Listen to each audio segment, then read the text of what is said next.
What happened with Grubhub? I'm Brian with Bulldog Delivers. Let's hit it. So I got this email from Grubhub the other day, basically stating that they're going to be limiting the amount of drivers that are in your market and the like. So you think that might be good, right? More orders for me. Well, that's the hope.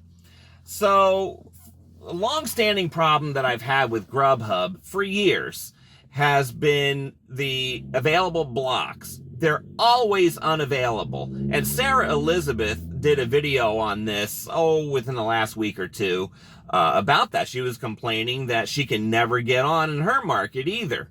So this is something, I'm in Pensacola, Florida. She's down somewhere in the Tampa area, I believe. And we're having this problem getting blocks. And not unusual, I guess. Maybe it is. I don't know. I like to hear what your experiences are with that. So I just go on and there's the screen, whether you're available or unavailable. And I can just toggle on and get whatever's out there. And I've been doing very well with that through the years. And the last month particularly, Grubhub's been one of my top earnings apps. So today I went to log on and I got this message.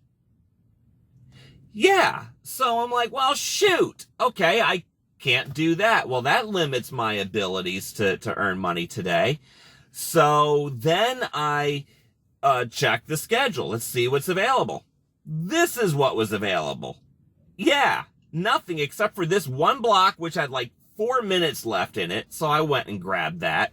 4 to 5 p.m. It was 4:56 p.m. I'm like, okay, well, I put on and I got nothing.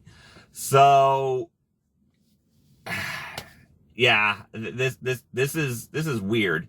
So this is almost kind of like what DoorDash does too. So I'm saying I'm getting the DoorDash treatment. Uber's been giving me the DoorDash treatment recently too, by throwing a whole bunch of orders that I would never take, that are like 50 cents a mile or what, a lot of $2, $4 orders. I just won't do them. No tip, no trip.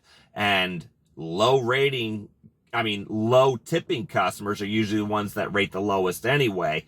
And I've got a 99% approval on Uber. I had a 98 because somebody in November gave me a thumbs down, and that was a whole story in and of itself. I know who it was, and I don't know why she did it, but anyway, it is what it is. There's clowns out there, as Pedro calls them, and so. So that finally dropped off this weekend. It's supposed to drop off after 100 orders. I know I did more than 100 orders from that time it happened in November to today, which today is March 11th. There's nothing on there. I don't know why I looked, but anyway. So been fun stuff.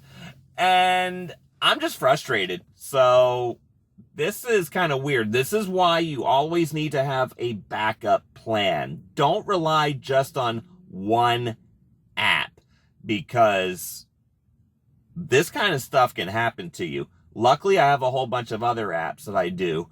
And I made a lot of money on Shipt today already. I did some work at home too for radio work that I do. So I've already made money that I need to make today, and it's 5 o'clock right now. So I've got dinner deliveries that I'm going to do on Uber and see how that goes.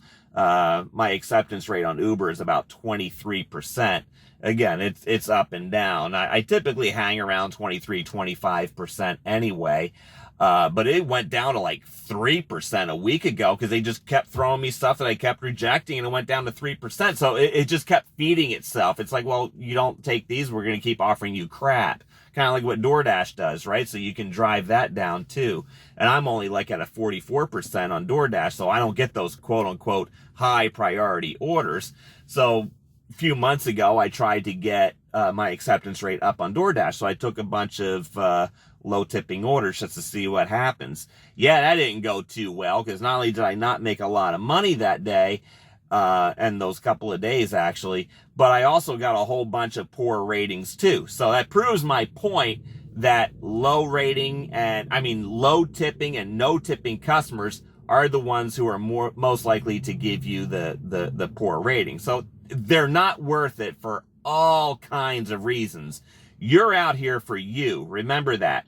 You are out here for you, so you can be profitable. So every order you take, make sure it's profitable, because you're the one that's putting the wear and tear on your car.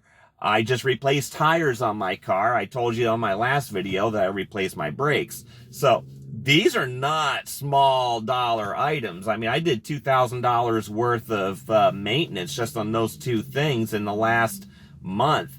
And, so you got to account for that. You really, really do. And luckily now I'm getting into busy season. It's spring break around here. The market is flooded with tourists, and I'm doing quite well. That's going to last for about a month or so. Then it's going to drop off again until Memorial Day. Then it'll, start back all over again with summer tourist season, where I typically do very well.